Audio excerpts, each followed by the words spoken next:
Centre में मोदी जी हैं। आप सवाल किससे करोगे, राहुल गांधी से या सोनिया गांधी से या इंदिरा गांधी से? सवाल तो उनसे करोगे ना, मोदी जी से। बाबर मर गया था 1550 में, मतलब क्या उससे? 1550 में।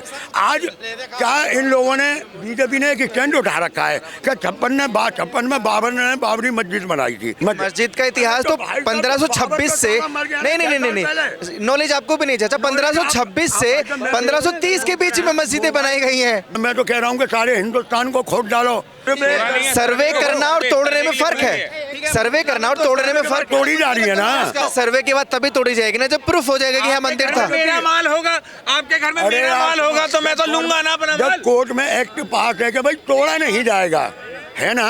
अगर कहीं ना कहीं हिंदुस्तान को, अरे रुक ना यार, 499, अगर हिंदुस्तान को कहीं भी खोदोगे, कहीं भी, चाहे वो मंदिर हो या मस्जिद हो, मैं कुछ ना कुछ अपडेट तो जरूर मिलेंगे। मैं तो कहता हूँ देश की तरक्की के बारे में बात करो।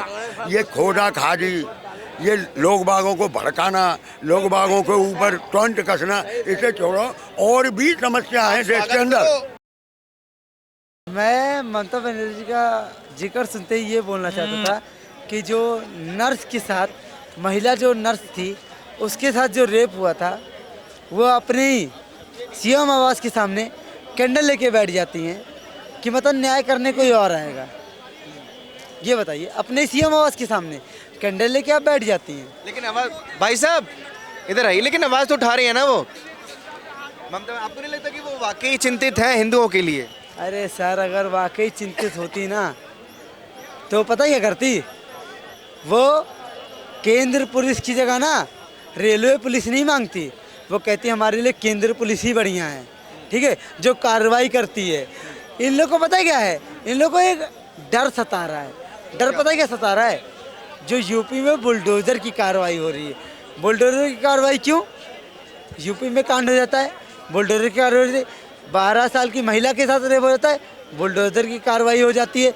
मोइन खान रेप कर, उसके साथ बुलडोज़र की कार्रवाई। इनको ये एक केवल डर सता रहा है कि ऐसी कार्रवाई नहीं होनी चाहिए। अच्छा, क्या लगता है आपको बांग्लादेश में जो कुछ चल रहा है, भारत को एक्शन लेना चाहिए कुछ? भारत एक्शन क्यों लेगा? क्यों लेगा? बांग्लादेश में हिंदुओं को फंसाने वाला कौन? शेख हसीना। जब पाकिस्तान के हिंदू, बांग्लादेश के इतने बुरे हाल हो गए थे, शेख हसीना वहाँ से भाग गई अपने को बचाने के लिए, और हिंदुस्तान में आके बैठ गई गोदी में। क्यों लिया उन्हें, क्यों बैठाया उन्होंने?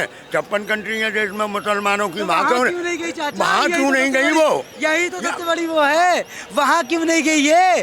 क्योंकि वहाँ इनको पता था कि कहीं भी जाती तो इनको मार दिया जाता, इनको काट दिया जाता। ये इसीलिए तो हिंदुस्तान में आई, क्योंकि इनको पता है कि हिंदुस्तान एक संस्कृति का देश है। जब हमारे हिंदू भाई खतरे में थे वहाँ, और ये फंसा के यहाँ बैठ गई, और वो यहाँ हैं या चली गई, अब मैं नहीं जानता। पर ऐसा क्यों किया मोदी जी ने? क्यों उन्हें यहाँ रोका कि भाई तुम हमारे भाइयों को तो वहाँ फंसाया है, जो बेचारे मर रहे हैं, और तुम यहाँ अपनी जान बचाने के लिए सेव हो गई? तो भाई ये कहीं ना कहीं हमारी राजनीति में बहुत बड़ी मिस्टेक है। ये लोग बात, मोदी जी मिस्टेक कर रहे हैं कहीं ना कहीं, फिर कहीं ना कहीं कर ही रहे हैं भाई, कहीं ना कहीं हो रहा है। वहाँ पर हिंदुओं पर जो भी अत्याचार हो रहा है वो मोदी जी की मर्जी से हो रहा है। फिर मैंने क्या बात कही यार, आप बात को घुमाओ मत। मैंने ये कहा था शेख हसीना ने अपनी नीतियों से वहाँ के हिंदुओं को खतरे में घेरा, और मोदी जी ने उसे गले लगा लिया, उसे यहाँ लगा लिया। क्या जरूरी था? कह भी तो सकते थे भाई कहीं और कंट्री में चले जाओ, हाँ तो हमारे भाई हैं खतरे में, और तुम यहाँ के बैठ गई अपने आप को शेख बचाने के लिए। तो ये कहीं ना कहीं हमारी राजनीति की या डेमोक्रेसी की कहीं ना कहीं फेलियर है, जो ऐसा हुआ। राजनीति का फेलियर है। आपका नाम भैया? मेरा नाम जी दुर्गेश कुमार। चाचा को सुन रहे थे, राजनीति का फेलियर है, मोदी जी का फेलियर है बांग्लादेश में हिंदुओं पर जो अत्याचार हो। अभी तो ये ऐसे फेलियर बता रहे हैं, अगर वहाँ पर अगर एरोप्लेन लैंड हो जाए, वहाँ के हिंदुओं को यहाँ ले आया जाएगा, तो दोबारा फेलियर बोलेंगे कि चुन के क्यों लाए आप, वहाँ के मुसलमानों को क्यों नहीं लाए, हिंदुओं को चुन के क्यों लिया, अल्पसंख्यकों को क्यों चुन के लिया है, जैसे अफगानिस्तान के टाइम पे हुआ था।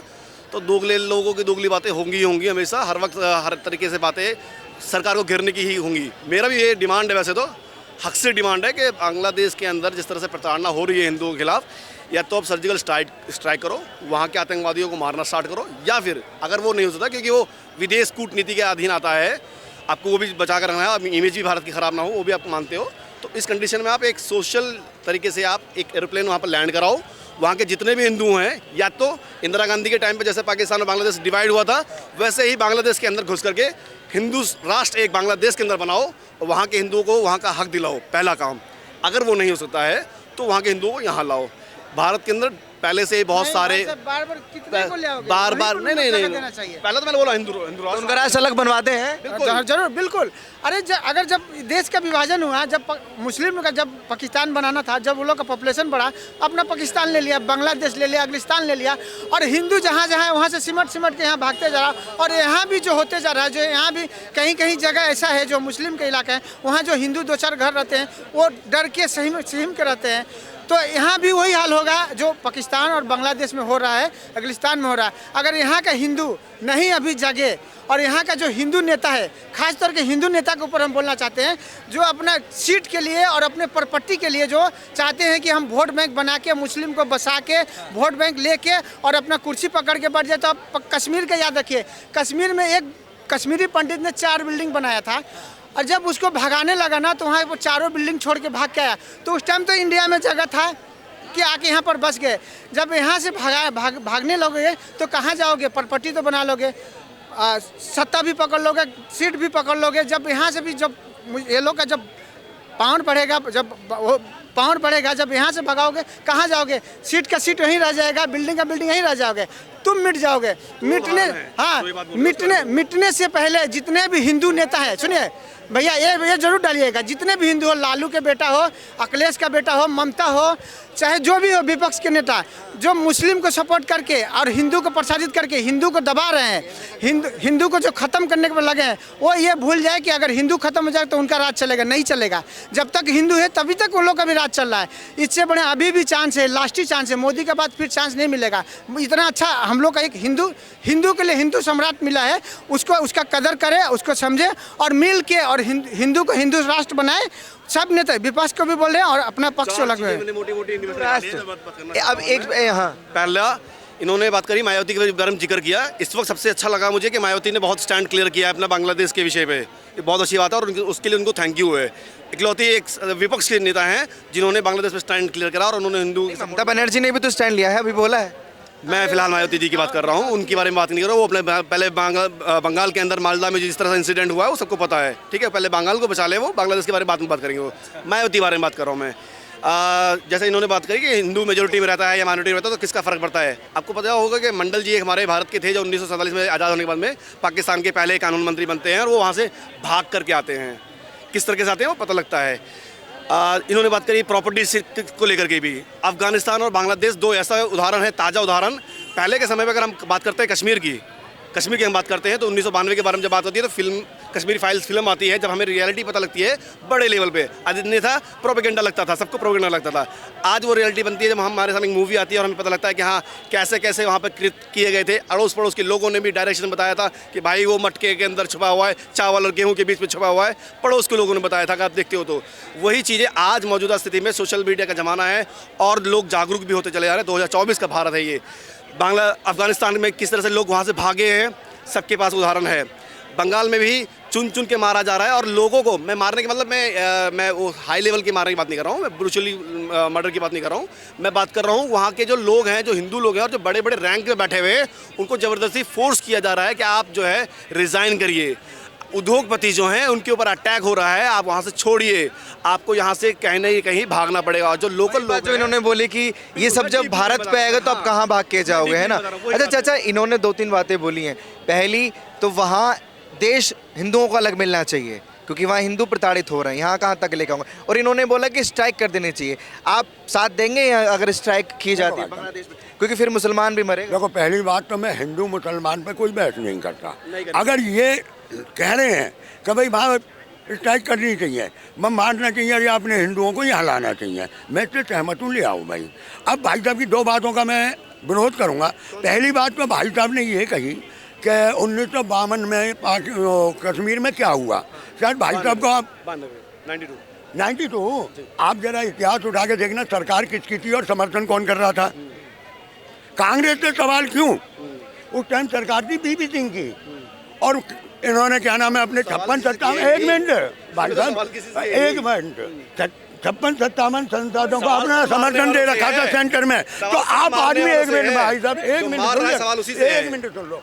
जो मार रहा है सरकार से नहीं करेंगे सवाल। नहीं से भी नहीं, करेंगे सबका कांग्रेस से। अभी जवाब- आज सेंटर में एक मिनट सेंटर में कहाँ मोदी जी हैं, आप सवाल किससे करोगे? राहुल गांधी से या सोनिया गांधी से या इंदिरा गांधी से?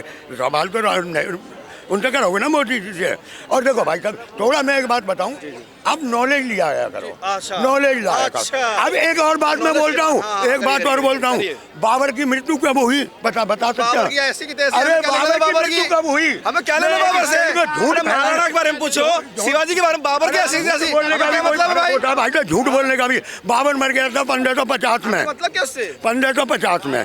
आज क्या इन लोगों ने बीजेपी ने एक स्टैंड उठा रखा है कि 56 में बाबर ने बाबरी मस्जिद बनाई थी। अरे बाबर मर गया 1550 में, 56 में बाबर कहाँ से आ गया? हाँ ये मान सकता हूँ कि बाबर के सेनापति ने उसके नाम से वो बनाई थी मस्जिद का इतिहास तो 1526 से नहीं नॉलेज आपको भी नहीं चाचा। 1526 से 1530 के बीच में मस्जिदें बनाई गई हैं, मैं भाई साहब बाबरी भी और संभल वाली भी। बात मैं कह रहा हूँ कि मस्जिद बनी गलत और तोड़ दी अच्छी बात है, और मैं तो कहता हूँ यहाँ भी है ना, अगर आपको लगता है हमारे तोड़नी अच्छी बात है, क्या बोल रहे हैं? जब भगवान था वहाँ तोड़ दी तो क्या हो गया? मैं तो कह रहा हूँ कि सारे हिंदुस्तान को खोद डालो, जहाँ भगवान है वहाँ बनाओ। किसने मना किया है? अगर 100 में नब्बे खोद लाल देंगे, किले 100 में 100, ओ मेरी तो यार, 90 लाल भगवान किले के नीचे निकलेंगे। अगर भगवान नजर आता है खोद दो, हमारी देश में क्या फर्क पड़ता है? अच्छा एक बात बताते पहले कुछ और था, अब कभी कुछ और। आपने मंदिर को खोद के मस्जिदें निकाली?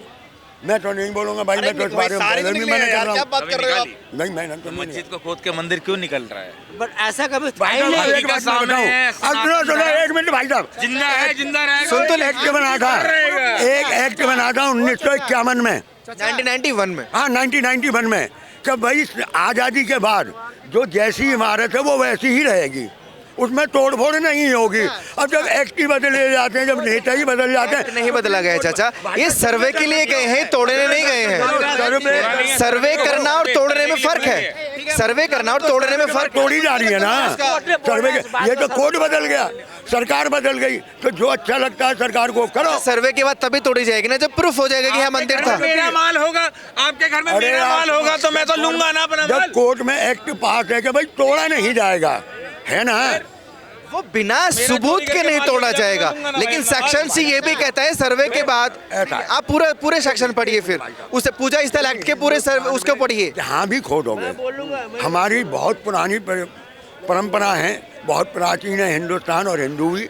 अगर कहीं ना कहीं हिंदुस्तान को, अरे रुकना यार 499, अगर हिंदुस्तान को कहीं भी खोदोगे, कहीं भी, चाहे वो मंदिर हो या मस्जिद हो, मैं कुछ ना कुछ अपडेट तो जरूर मिलेंगे। कभी दिल्ली में भी है ना बहुत मारकाट हुई थी, कभी यहाँ भी खून की होली खेली थी एक में मुगलों ने। इस जमीन के नीचे भी कोई ना कोई दबे होंगे, अगर यहाँ खोदोगे ना तो यहाँ कंकाल मिलेंगे, फिर क्या कहोगे आप? तो ये भाई साहब छोड़ दो। मैं तो कहता हूँ देश की तरक्की के बारे में बात करो। ये खोदा खादी, ये लोग बागों को भड़काना, लोग बागों के ऊपर टोंट कसना, इसे छोड़ो। और भी समस्या है देश के अंदर। अच्छा, खोदा खादी का जी, ये चाचा मुस्लिम है और कह रहे हैं कि ये सब। क्या कह रहे हो? क्या कह रहे हो कि ये चाचा कौन है? सॉरी माफ कीजिए, माफ मैं कीजिए। ना तो हिंदू हूँ ना मैं मुसलमान हूँ, मैं इंसान हूँ। मैं सच बात को बोलता हूँ। अगर लेकिन आजकल ये फॉलो नहीं करते। कहना कि गलत है, ये मुसलमान है, आपने कैसे कह दी?